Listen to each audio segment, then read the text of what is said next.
Dinginnya lantai, seakan menenangkan hati Jesse, dan tanpa sadar ia mengucapkan istighfar. Jesse kemudian membuka lagi surah Yunus, dan matahari terasa bersinar saat ia membaca ayat ke-49, yang menyatakan, "Katakanlah tiap-tiap umat mempunyai ajal. Jika ajal datang, maka mereka tidak dapat mengundurkannya, dan tidak pula mendahulukannya." Quran Surah Yunus ayat 49.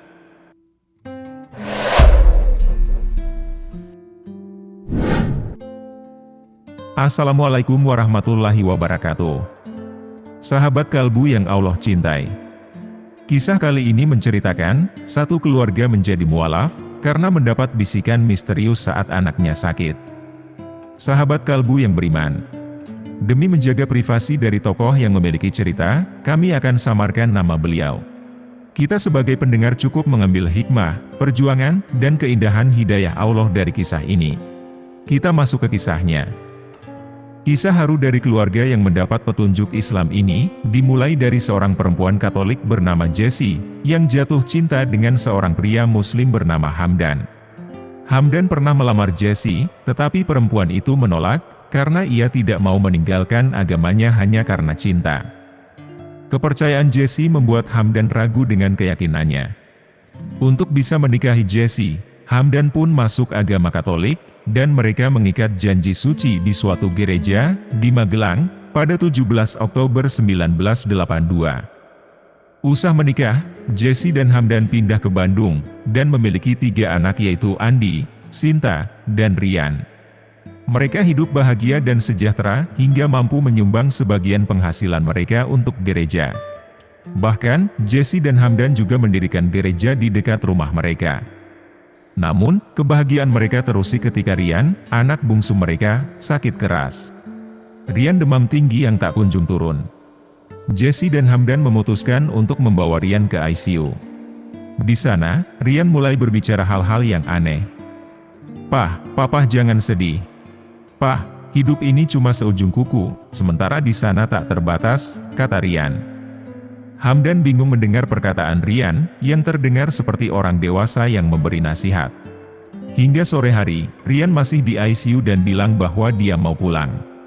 Hamdan mengira pulang yang dimaksud Rian adalah pulang ke rumah. Tapi, ternyata Rian bermaksud lain. "Pah, Rian mau pulang ke surga. Rian tunggu papa dan mamah di surga," ucapnya. Hamdan terkejut dan ia merasa ada suara yang memintanya untuk mengajari anaknya mengucapkan 2 kalimat syahadat. Dengan berlinang air mata, Hamdan pun melakukannya. Hamdan juga merasa ada bisikan yang memberitahunya bahwa anaknya akan segera meninggal setelah azan maghrib berkumandang. Tepat seperti yang dikatakan, Rian menghembuskan napas terakhirnya pada 27 Juli 1999, setelah azan sholat maghrib. Jessie yang sedih terus menangisi anaknya. Ia merasakan hal aneh saat itu. Jessie seolah melihat Rian mendekatinya, dan bilang tidak mau dikafani dengan jas, tapi kain putih. Jessie menceritakan hal aneh itu kepada tetangganya yang Muslim. Tetangga Jessie bilang itu tandanya Rian mau dimakamkan secara Islam. Jessie dan Hamdan sempat bertengkar, sampai akhirnya setuju membungkus Rian dengan baju, celana, dan sepatu putih. Rian pun disolatkan oleh orang-orang Islam. Keluarga Jessie yang Katolik ngotot mau Rian dimakamkan secara Katolik. Suatu hari, Jessie mendengar bisikan aneh terkait soal rumah dan mobil. Rumah adalah rumah Tuhan dan mobil adalah kendaraan untuk menujunya, seperti itu bisikan yang Jessie dengar. Jessie ingat, saat Rian masih TK. Rian pernah bilang mau beliin Embok Ami mobil. Embok Ami itu pengasuh Rian dari kecil. Jessie pernah bercanda, kok dia nggak dikasih? Rian jawab Jessie bakal punya sendiri. Karena ingat itu, Jessie menyuruh Hamdan cek ongkos naik haji saat itu. Ongkos haji tahun itu Rp17.850.000. Saat Jessie membuka uang duka, ia heran ternyata jumlahnya sama dengan ongkos naik haji.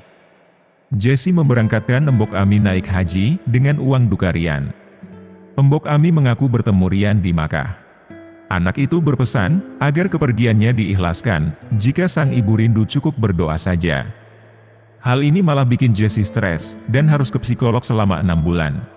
Suatu hari Jesse bermimpi, ada laki-laki misterius yang suruh dia buka Al-Quran surah Yunus. Jesse penasaran dengan makna surah Yunus, yang sering dibaca oleh teman-temannya yang muslim. Ia telah mengulang-ulang membaca surah Yunus, namun masih bingung. "Apa yang Tuhan inginkan dariku?" ujar Jesse sambil jatuh terduduk di lantai. Dinginnya lantai, seakan menenangkan hati Jesse, dan tanpa sadar ia mengucapkan istighfar. Jesse kemudian membuka lagi surah Yunus, dan matahari terasa bersinar saat ia membaca ayat ke-49, yang menyatakan, "Katakanlah tiap-tiap umat mempunyai ajal. Jika ajal datang, maka mereka tidak dapat mengundurkannya, dan tidak pula mendahulukannya." Quran Surah Yunus ayat 49. Jesse merasakan banyak hal aneh dalam hidupnya, yang membuatnya tertarik untuk mempelajari Islam. Ia merasa terpanggil oleh Tuhan dan berkata, "Ya Allah, aku ingin menjadi muslimah. Aku tidak mau dipaksa oleh siapapun," kata Jesse dengan penuh keyakinan. Jesse kemudian mengucap syahadat, dan menjalankan sholat di tempat yang tersembunyi. Suaminya, Hamdan, masih setia beribadah di gereja. Hamdan sering mengajak Jesse ke gereja, tapi Jesse selalu menemukan alasan untuk menolak. Pada suatu malam, Hamdan tercengang melihat Jesse sholat, dengan mengenakan celana panjang, jaket, dan syal yang disulam menjadi kerudung. Hamdan merasa bimbang dengan dirinya sendiri. Pada tanggal 17 Agustus 2002, anak Jesse yang bernama Andi ikut serta dalam lomba azan, meskipun Andi masih beragama Katolik. Psikolog Jesse yang hadir di lomba itu mengingatkan Andi, untuk mengumandangkan azan tidak hanya untuk manusia, tapi juga untuk seluruh alam semesta. Andi ternyata berhasil memenangkan lomba azan yang diikutinya. Sayangnya, Hamdan tidak bisa menyaksikan prestasi anaknya itu, karena berhalangan hadir di upacara kantor. Jesse sangat bangga dan haru, melihat anaknya menang lomba azan. Namun, ia tidak menyangka, ada kejutan yang lebih besar menanti di rumah. Hamdan yang katanya pergi ke upacara kantor ternyata malah sholat di rumah. Hamdan mengungkapkan kepada Jesse, bahwa ia juga sudah memeluk Islam. Pengakuan itu didengar oleh Andi dan Ica, anak-anak mereka yang lain, yang kemudian juga mengikuti jejak orang tua mereka. Keluarga yang dulunya beragama Katolik itu akhirnya bersyahadat bersama. Hamdan bahkan menyumbangkan 7 hektar tanahnya untuk dibangun pesantren di daerah Bandung. Dan itulah kisah dari keluarga yang mendapatkan hidayah karena rahmat Allah Subhanahu wa Ta'ala. Semoga kita bisa mengambil hikmahnya, dan bisa meningkatkan keimanan kita. Wallahu a'lam bishawab. Terima kasih sudah menonton video ini sampai akhir. Jangan lupa like, komen, dan subscribe channel Ruang Kalbu. Wassalamualaikum warahmatullahi wabarakatuh.